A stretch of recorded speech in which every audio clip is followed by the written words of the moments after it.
Joined now by KT McFarland, who served as Deputy National Security Advisor during the Trump administration. KT, thanks so much for being with us on your Friday morning.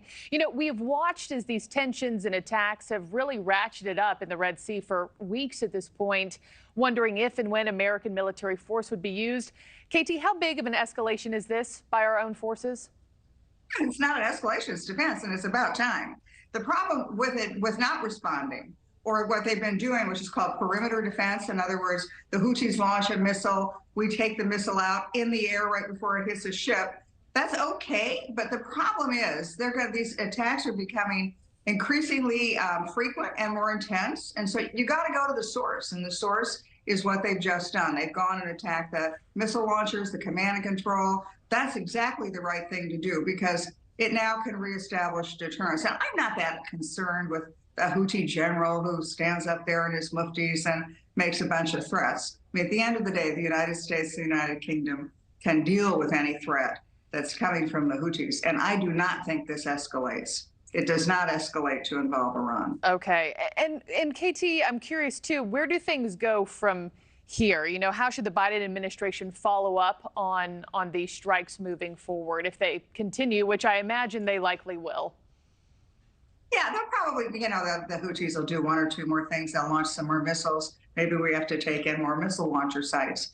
But here's the thing to remember, Markie, is that Iran, even though it is supporting and paying for and training and giving military equipment to the Houthis, it's not Iran that's doing the direct action. Iran likes this at arm's length. Iran is letting its proxies do all the fighting and all of the work. So then who gets retaliated against? The proxies, not Iran. And I've been in a number of administrations going back to Nixon where we dealt with things like this. And the important thing to do is to retaliate immediately and appropriately and to reestablish deterrence. So I'll just give you an example. At the beginning of the Trump administration, Syrian aircraft were bombing with chemical weapons against their own people. So what President Trump did very decisively was we went in, destroyed the Syrian airfields the planes were launching from.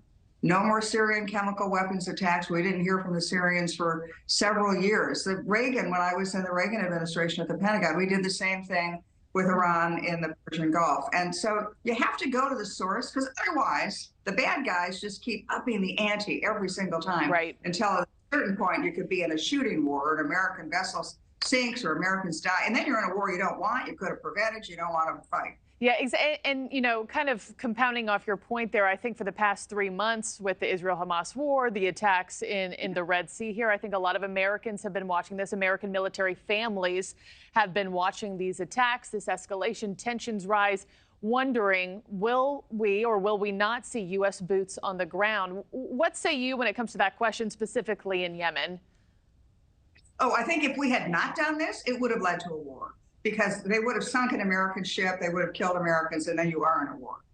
What they've done now is that they've made a very strong signal to the Houthis, you don't want to mess with us. And now the Houthis will pipe down. And they may have one or two more little squawks, but they'll pipe down at the end of the day because Iran has been very careful to always put these conflicts at arm's range. They don't want to have Iranian attacks on Israel. They have Hamas do the attacks or Hezbollah to do the attacks. The Houthis attacking Americans and allied vessels and allied shipping and military vessels in the Red Sea.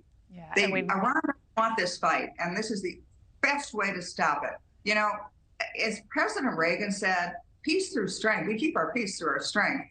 And weakness and placating and appeasing your enemies, that just invites aggression. We've been inviting aggression. And now, finally, the Biden administration has done the right thing. And we know President Biden released a statement saying, in part, I will not hesitate to direct further measures to protect our people and the free flow of international commerce is necessary. So this first defense attack, in your words, may not be the last with our international coalition. KT McFarland, thank you so much. Thank you for watching. Go to newsnationnow.com to find NewsNation on your television provider. And don't forget to click the red subscribe button below to get more of NewsNation's fact-driven, unbiased coverage.